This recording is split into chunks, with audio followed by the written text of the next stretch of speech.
Le damos una cariñosa bienvenida a quienes están en este momento con nosotros en este su programa Diálogo Bíblico.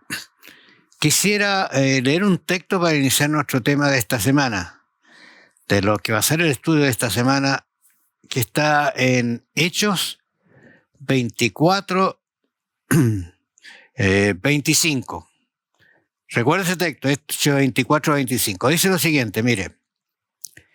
Pero al disertar Pablo acerca de la justicia, del dominio propio y del juicio venidero, Félix se espantó y dijo: ahora vete, pero cuando tenga oportunidad te llamaré. ¿Qué les parece a usted? ¿Qué escuchó Félix? ¿Qué le aterró?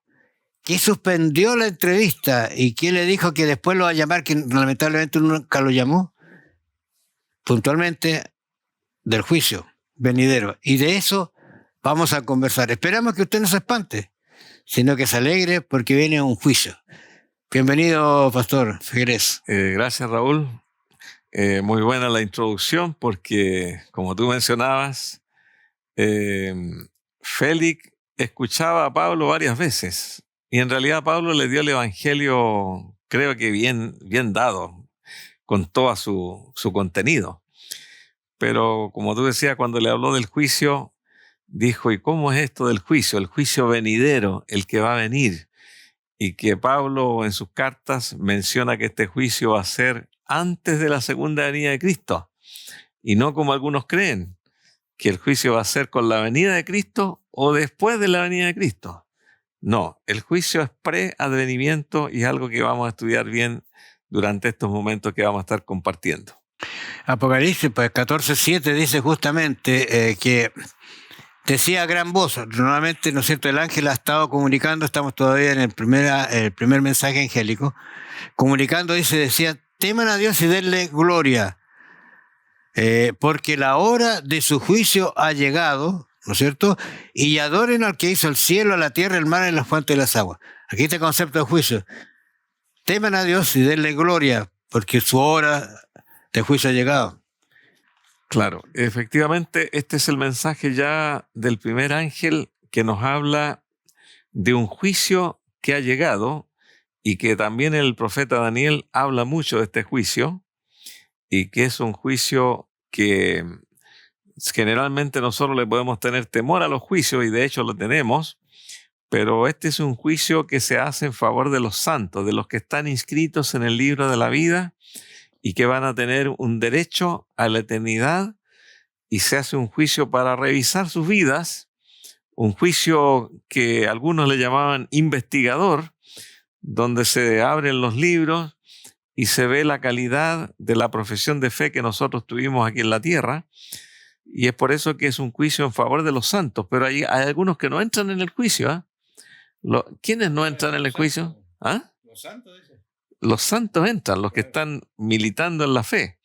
Pero los que no creyeron, los que nunca aceptaron y los que no tuvieron ningún interés en el plan de Dios, ¿qué pasa con ellos? ¿En qué juicio caen ellos?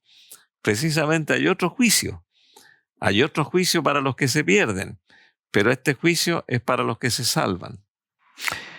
Pablo, hablándole a su iglesia en Roma, le dice de manera, aquí en Romanos 14:12 dice, de manera que cada uno de nosotros dará a Dios cuenta de sí. Se nos está colocando, ¿no es cierto?, que el juicio es para enfrentar a alguien que nos conoce, que nos ha visto, que nos sabe qué es lo que hacemos en la claridad, en la oscuridad, sabe todo. Incluso sabe las intenciones del corazón cuando se hizo algo, ¿no es cierto? Entonces a él vamos a comparecer, y de este juicio está hablando aquí justamente. ¿Por qué es importante el juicio entonces? Bueno, como tú mencionas, Raúl, todos los juicios tienen que ver con hechos, con palabras, con cosas concretas. Aunque el juicio de Dios también incluye los pensamientos, las intenciones del corazón. Y eso nos muestra a nosotros de que hay un juicio, porque Jesucristo mismo dice que habrá una recompensa según sus obras y habrá un juicio. Por tus palabras serás juzgado, dice Jesús, y por tus palabras serás justificado o serás condenado. Es decir, Jesucristo no descarta el juicio. En su evangelio que él predicó, él habla de un juicio que no podemos negarlo nosotros hoy día, pensando de que ojalá no tuviéramos que ser juzgados, que fuésemos salvados por la fe y ahí se termina todo. No, hay una revisión, hay un juicio en el cual Dios mismo va a dirigir y se va a sentar allí con sus ángeles para realizar este juicio pre-advenimiento. Yo creo que uno de los personajes bíblicos que entendió lo del juicio fue David. Sí. David, si usted revisa en el Salmo 51, cuando él habla de un arrepentimiento y plegaria pidiendo su purificación, tiene unas expresiones muy lindas en relación a este concepto de presentarse a Dios, porque él dice: ten piedad de mí, oh Dios, conforme a tu misericordia, conforme a la multitud de tus piedades, borra mis rebeliones. ¿Qué está diciendo el salmista? En realidad aquí estoy. Cometí pecado, y de hecho era un pecado muy grande que hizo. Pero él quería entrar en el juicio de Dios de acuerdo a la misericordia de Dios, porque sabía que la misericordia de Dios podía perdonar y borrar su pecado, si él se arrepentía, lógicamente, ¿cierto? Si él confesaba su problema, su pecado abiertamente a Dios sin ocultar nada. Así que cuando uno dice por qué es importante la hora del juicio, porque con mayor claridad vamos a ver la gracia, el amor, la misericordia, la gratitud, lo bueno, el don gratuito de Dios otorgado. ¿Qué merecía yo para ser perdonado? Sí. Lo único que hice fue, ¿no es cierto?, entregarme y ponerme en las manos de Dios, que Él hiciera su voluntad, lo que hizo el salmista. Claro, efectivamente, como lo hizo David, él no quería que pasara más tiempo, no quería dilatar este arrepentimiento, aunque él demoró casi un año en llegar a comprender bien la falta que había cometido. En el Salmo 51 está allí su testimonio de arrepentimiento, y él menciona en el versículo 4: para que seas puro en el juicio, porque nosotros no debemos demorarnos en recurrir a Dios cada vez que erramos en el camino, y tenemos que buscar un arrepentimiento que es un don de Dios, porque Dios concede esa facultad tan maravillosa que el Espíritu Santo nos muestra el arrepentimiento y nos muestra nuestras falencias, y de esa manera nosotros limpiamos el libro de la vida limpiamos el libro de los pecados donde aparecen nuestros pecados con el arrepentimiento. Por eso que borra mis rebeliones, decía David, borra mis pecados. Y efectivamente la obra de Cristo y la sangre de Jesucristo borran nuestras rebeliones, nuestros pecados, nuestras separaciones de Dios. El Señor está haciendo esta obra todo el tiempo. Aprovechemos esta oportunidad. Y estamos en el día del juicio, Raúl, ¿cierto? ¿O no, exacto, no todavía? ¿Ah?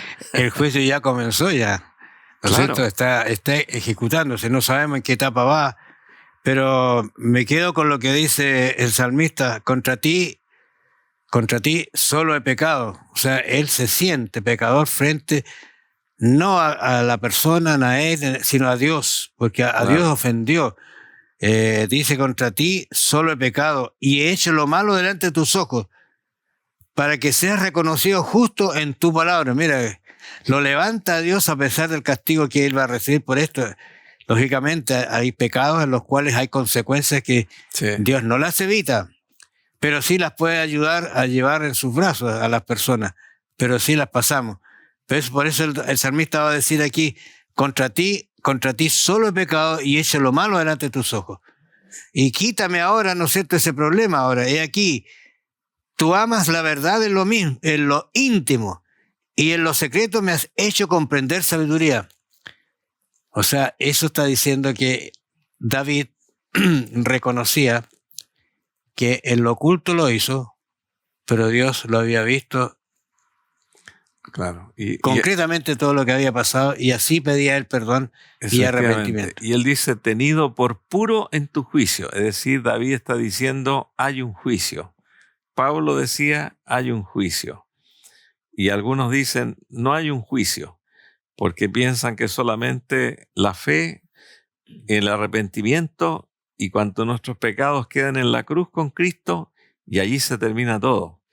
No, Dios tiene un historial nuestro de todo nuestro arrepentimiento, de todo lo que hacemos, de todas nuestras obras. Hay un libro escrito para eso por cada persona, pero también la palabra perdonados, cuando nosotros recurrimos a Cristo, el Salvador del mundo, quien murió por nosotros en la cruz, a través de su sangre y la fe en Él, nuestros pecados son perdonados. Eso es algo maravilloso que nos ofrece Dios y por eso tenemos que tener la vida limpia.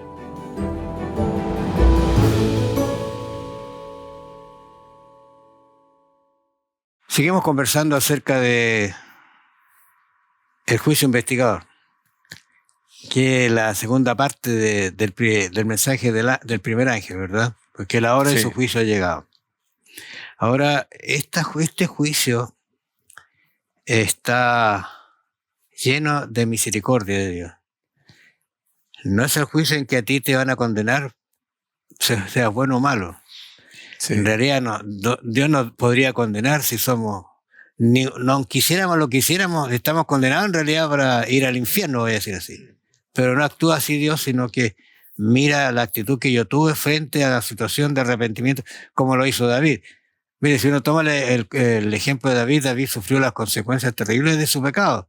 Claro. Pero él estuvo a cuenta con Dios, y eso es lo que en realidad Dios quiere, que estemos a cuenta con Él. No importa que vengan esas consecuencias, Dios lo va a hacer de alguna manera, voy a decir así, llevadero, y saltaremos el abismo que nos separa de nuestro Dios. Mire, la Apocalipsis 20:12 dice, y este es un texto bien lapidario, voy a decir así, ¿no?, en el sentido de lo que sucede. Dice, y vi a los muertos grandes y pequeños, fíjate, de pie ante Dios, y los libros fueron abiertos, y aquí quiere decir que hay un registro, y otro libro fue abierto, el cual es el libro de la vida, y fueron juzgados los muertos por las cosas que estaban escritas en los libros según sus obras. O sea, ¿cuál es la base del juicio entonces? ¿De dónde aparece el juicio? ¿Por qué aparece un juicio y por qué aparece escritura? Claro, como mencionabas allí, serán juzgados según sus obras, y cuando uno va a un juicio, hay dos caminos. Ser condenado o ser absuelto. Y todos los seres humanos vamos a tener que pasar por ese juicio. Y también para mencionar esta misericordia de Dios que va a tener en el juicio, porque también David le clama que sea misericordioso en el juicio, y Dios quiere usar en el juicio que Él hace con los seres humanos dos palabras importantes, la justicia y la misericordia. Qué extraño, ¿eh? ¿Cómo conjugarlas? Y aquí me gusta mucho este texto de Daniel 7:22, porque aquí Daniel 7 nos habla del juicio que vamos a comentar en estos momentos, y él dice, hasta que vino el anciano de días y se dio el juicio a los santos del Altísimo, y llegó el tiempo y los santos recibieron el reino.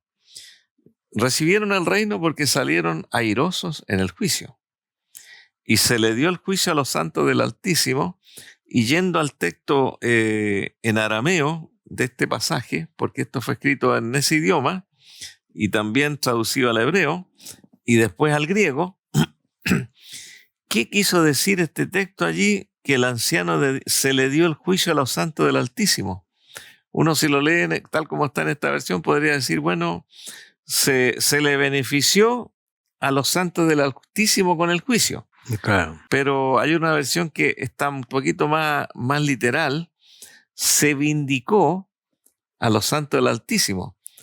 que Dios va a poder decir, ¿por qué a estos santos yo le doy el reino? ¿Por qué me los llevo hacia mi reino? ¿Por qué los salvo? Entonces, allí está la explicación. Se les salva porque ellos creyeron en Jesucristo, sus pecados fueron perdonados, no fueron borrados del libro de la vida, y de esa manera estos santos tienen derecho a la eternidad, y todos los ángeles dicen, tiene razón Dios, los está salvando aunque fueron pecadores, aunque cometieron muchos errores en la tierra, pero Dios los está salvando, pero no está violando su ley, pero sí está impartiendo su gracia, y Jesús pagó su cuenta. Jesús murió en la cruz por ellos. Bueno, esa es la gran diferencia en este juicio. Sí. Porque el que nos enjuicia, el juez es Cristo, sí. El abogado es Cristo y el que nos salva es Cristo. Sí. Por eso que Él puede otorgar ante el Padre, ¿no es cierto?, y presentarse ante el Padre y decir, no, este es un pecador, pero Él recurrió a mí y yo le di mi gracia, mi perdón, por lo tanto tú míralo a través del velo o del prisma mío, y ahí lo ve puro, santo y bueno. ¿Cómo estaría en el cielo? Ahora, es una cosa muy hermosa y linda en relación a esto del juicio, porque en la hora de su juicio es importante también la misericordia y el juicio de Dios es extraordinariamente hermoso. Eso es lo que nos está presentando aquí. La advertencia de este mensaje angélico hay que decírsela al mundo, a las personas que conozcan realmente que esto viene, que es terrible, pero que hay un camino en el cual hay salvación. Claro, y hay un texto que Jesucristo predicó relacionado a esto dice, el que persevere hasta el fin, este será salvo. Será salvo. Eso significa que yo tengo que mantener, como dice Apocalipsis, lavadas las ropas en la sangre de Cristo permanentemente. Algunos piensan y dicen, yo me bauticé o yo acepté a Cristo hace 20 años atrás o 10 años atrás o un mes atrás y ya con eso estoy salvo. Ya acepté a Cristo, Cristo me salvó. Pero efectivamente nos salva día a día, nos bautiza con el Espíritu Santo todos los días. Cada día tiene su propio mal, decía Jesús. Y es por eso que también el Señor nos llama a que podamos estar con Él cada minuto, cada día, y mantener nuestra fe en Jesucristo todo el tiempo. Mira, sería interesante que quizás revisemos, y nuestros auditores a lo mejor revisen capítulo 7 de Daniel. Sí. Va a haber otros capítulos que también sería bueno revisarlo porque están en connotación a lo que es el juicio. La verdad, las cosas que aquí aparecen situaciones que son medias complejas de entenderlas a simple vista. Claro. Si tú comienzas y dices, mira, en el primer año de Belsasar, bueno, está dando una... Y esto es bueno, que esté dando una fecha y una locación para que vea cuándo se escribió este libro, que está hablando del futuro también, sí. ¿No es cierto? Es bueno eso. Dice, yo, Daniel, tuve un sueño. Primero, es sueño. Segundo, y visiones de su cabeza mientras estaba en mi lecho, estaba acostado, o sea, eso hay que verlo. Y luego dice, y escribió el sueño y relató lo principal del asunto. Daniel dice, y aquí viene ese, miraba yo en mi visión de noche y aquí que los 4 vientos del cielo combatían. Entonces empieza una serie de descripciones que son símbolos de algo que es real. ¿No es cierto? Claro. Está actuando de alguna manera, vamos a decir así, Daniel o le están describiendo algo. Ahora, lo interesante de este capítulo, que tiene 2 fases. Una en que se presenta algo que él no entiende en realidad. Uno dice, oye, me es difícil. No, para Daniel también fue difícil. Si usted va al capítulo 12 por allá, al capítulo 11, Daniel le dice, mira, Daniel, esto no es para ti. Le dice, ¿te acuerdas? Sí. Cierra las palabras de este libro, séllalo, esto es para el tiempo del fin. Tú estás preparado, te vas a ir a gozar la eternidad, ¿no es cierto? Quédate tranquilo, vas a dormir con tus padres. Así que él no entendió algunas cosas. Pero lo interesante aquí, que se le explicó. Entonces no hay dónde darle vuelta para decir que estamos equivocados y no entender lo que está pasando aquí. Claro. Por ejemplo, mira, 7:9 dice lo siguiente. Estuve mirando hasta que fueron puestos tronos, y esto está referido al juicio ya. Estuve mirando hasta que fueron puestos tronos y se sentó un anciano de día, cuyo vestido era blanco como la nieve y el pelo de su cabeza como lana limpia. Su trono llama de fuego y las ruedas del mismo fuego ardiente. ¿Qué es lo que está pasando ahí? Son escenas de juicio que se presentan en la Biblia en realidad. Efectivamente, como mencionabas tú, Raúl, esta es una profecía difícil de entenderla y también fue muy difícil para Daniel comprenderla, porque Daniel vio visiones de peleas de bestias en la primera parte, luego habla del juicio, de una escena de juicio, y después vuelve a las bestias y vuelve al juicio.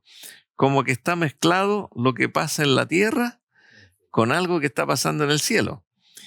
Y todo esto nos dice que en el periodo en que el anticristo, porque hay un cuerno pequeño allí que aparece, en ese periodo en que termina el periodo de los 1260 años que hablábamos nosotros en Apocalipsis del anticristo, empieza el juicio. O sea, todo esto que nos muestra simbólicamente de las bestias, nos habla de la cuarta bestia, nos habla de los 10 cuernos y también allí de las cabezas de las bestias. Nos está diciendo el juicio va a ocurrir en el periodo de la cuarta bestia, cuando ya aparezca el cuerno pequeño del anticristo. Allí va a ser el periodo del juicio. Y Apocalipsis lo aclara más todavía, cuando la cabeza es herida de muerte, y ahí empieza el juicio después. Entonces, es por eso una manera de comprender esto, por qué Daniel se confundió tanto y nosotros también nos confundimos con una parte de bestia y luego con un juicio. Pero centrémonos en el juicio, que es lo que estamos tratando ahora. Ahora hay algo importante acá, porque hay unos detalles que se dan acá, Sí. que cuando uno va a la historia corrobora que efectivamente estos reinos, que son las bestias aquí, existieron y que fueron bien representados. Exacto. Con características y hechos y voy a decir así, y fechas. Fueron imperios. Fueron imperios que tuvieron fecha y que les pasó exactamente como esto simbólicamente está siendo reflejado. Ahora la pregunta que se hace, incluso hasta el cuerno pequeño, ¿no es cierto?, en que esclaviza a los... Incluso ahí se hablará palabras contra el Altísimo cuando se lo describe acá. Sí. Eso sucedió los 2260 días. Yo no estoy entrando en la profecía, sino, mira Luis, estoy entrando en este concepto que es muy básico. Sí. Si estos hechos que son reales fueron profetizados simbólicamente y se adecúan, ¿no es cierto?, a la historia, sucedieron, entonces el juicio también es cierto. Precisamente, ¿no? Como tú estabas mencionando, dice, el cuerno pequeño, se levantará uno de ellos, en el versículo 24 de Daniel 7, hablará palabras contra el Altísimo y pensará en cambiar los tiempos y la ley, serán entregados en su mano hasta tiempo y medio tiempo. Ahí está la fecha de los 1260 años. Pero se sentará el juez, dice, y le quitarán su dominio para que sea destruido y arruinado hasta el fin. Se sentará el juez. O sea, hay una relación entre el juicio que se está haciendo en el cielo con el cuerno pequeño que está haciendo su obra aquí en la tierra. Es como para pensarlo. Cierto. Es para pensar una situación que viene y que es un juicio real y que está dado a los santos.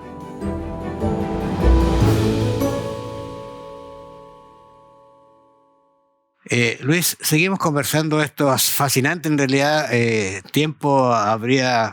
poco el tiempo para dejar detalles, pero vamos a tratar de que quienes nos escuchen lean algunos complementos, material en relación a esto. Es muy, muy interesante porque estamos estudiando algo que está sucediendo ahora y que viene pronto para terminar el juicio. Sí. Y en algún momento nosotros entendemos que Dios va a salir de ese lugar, ¿no es cierto? Y va a decir consumado y se acabó todo. Allí no habrá más posibilidades ni de intercesión, ni de pedir perdón, ni que se predique. Incluso la Biblia habla de que algunos van a venir, que les hablen, pero ya no se puede hacer nada. O sea, claro, efectivamente, como tú mencionas, Raúl, termina el juicio. El juicio tiene un comienzo y tiene un fin. Y cuando Jesús termina el juicio, se saca sus vestiduras sacerdotales, donde él intercedía en el juicio, porque Jesús es un abogado, nosotros lo sabemos, y se pone sus vestiduras de rey. Y ahí viene la tierra. Cuando Jesús viene a la tierra por segunda vez, Él trae ya la lista de los que son aprobados y salvados y que son sellados. Y los viene a buscar en el tiempo del fin. Jesús aquí a la tierra viene a hacer un juicio previo con los que se pierden, que van a ser destruidos con el resplandor de su venida. Pero Jesús, cuando Él viene a buscar a sus escogidos, como dices tú, ya terminó el juicio en el cielo y Jesús viene a la tierra con sus ángeles a buscar a quienes fueron aprobados en el juicio. Pero también hay otra parte importante ahí en Apocalipsis. Ahora mira, interesante porque Apocalipsis nos muestra cómo funciona el cielo. Esta cosa está relacionada al cielo y la tierra están muy íntimamente relacionados. Dios está trabajando en el cielo por salvar al ser humano que está acá. Uh-huh. El ser humano está perdido, Dios lo toma, lo saca y lo libera, y Él decide mantenerse en esa liberación, porque tampoco vamos a decir que lo toma, lo saca y luego lo suelta para que haga... No. Tiene que estar siempre tomado en la mano de Dios. Pero mira, en el capítulo 4 del Apocalipsis, que invitamos que usted lo lea completo, está la adoración celestial. Mi Biblia lo dice así, un título, pero se menciona para que uno entienda cómo este proceso va abriéndose y va desarrollándose en el cielo. Dice: después miré aquí una puerta abierta en el cielo, y la primera voz de oí como de trompeta hablando conmigo dijo: sube acá y yo te mostraré las cosas que sucederán después de estas, de las que ha ido relatando, ¿no es cierto? Se habló de las 7 iglesias que están allí. Bueno, y al instante yo estaba en el Espíritu, y aquí un trono establecido en el cielo y un trono, y en el trono uno sentado. Esa es la escena que está viendo Juan, ¿no es cierto? O sea, estamos parece entrando en un juicio del universo, ¿no es cierto? Y dice, y el aspecto era que el que estaba sentado era semejante a piedra de jaspe y cornalina, y había alrededor del trono un arco iris semejante a aspecto de esmeralda. Y voy a leer el 4 porque tienen algunas connotaciones muy interesantes. Y alrededor del trono había 24 tronos, y sentados en los tronos los 24 ancianos vestidos de ropas blancas con coronas en los cielos. Ahora, interesante porque aquí hay mucho simbolismo. ¿Qué es esto? ¿Qué está sucediendo?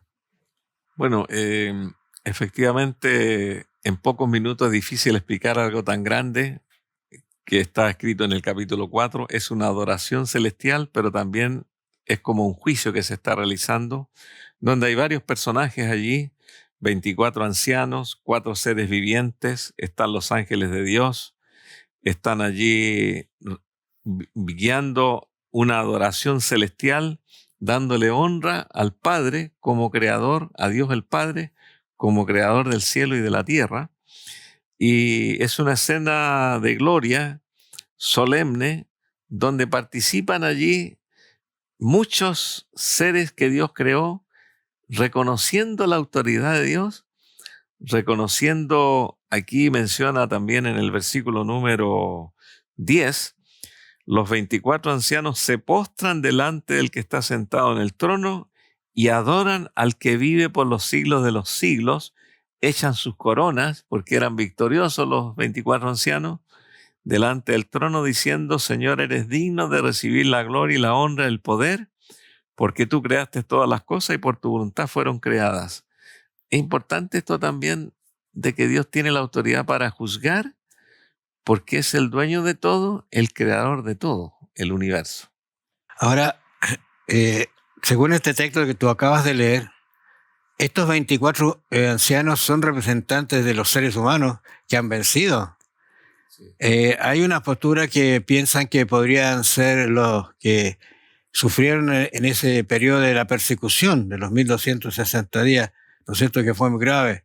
De allí, testigos que están de la tierra, que están. Otra postura también habla de que podría perfectamente ser personajes que salieron de la resurrección de Cristo. ¿Te acuerdas cuando el Cristo salió? Resucitó a un grupo. Y dice, resucitó a algunas personas, allí no sabemos quiénes, cuántos, pero se fueron al cielo como las primicias, los primeros que se salvan por su sacrificio. Claro. Pero la Biblia no nos explica eso, entonces no vamos a entrar, podemos entender, sí, que son representantes de la tierra en ese juicio. O sea, hay representantes de todo el vasto universo y de la tierra en el juicio. Por lo tanto, no se está haciendo un juicio oculto.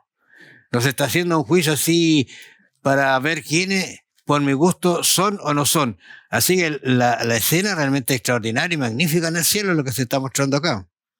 Sí, pero mira, yo sé que me queda poco tiempo, pero tú ves que el capítulo 5 luego viene con una cosa extraordinaria. Unas pinceladas nomás. Es una pincelada, incluso nosotros no alcanzamos ni a pinceladas dar acá en relación a esto, porque aparece aquí una escena de este juicio extraordinario, y Juan está mirando y de improviso se encuentra con voy a resumirlo en realidad, tú puedes agregar algunas cositas más, se encuentra con una situación difícil, dice, hay un rollo que está sellado, sí, donde tiene que haber el juicio, donde tiene que operarse, tiene que abrirse, y Juan mira y no ve a nadie que lo pueda abrir. Nadie es digno de abrirlo. Eso es interesante, nadie es digno de abrirlo.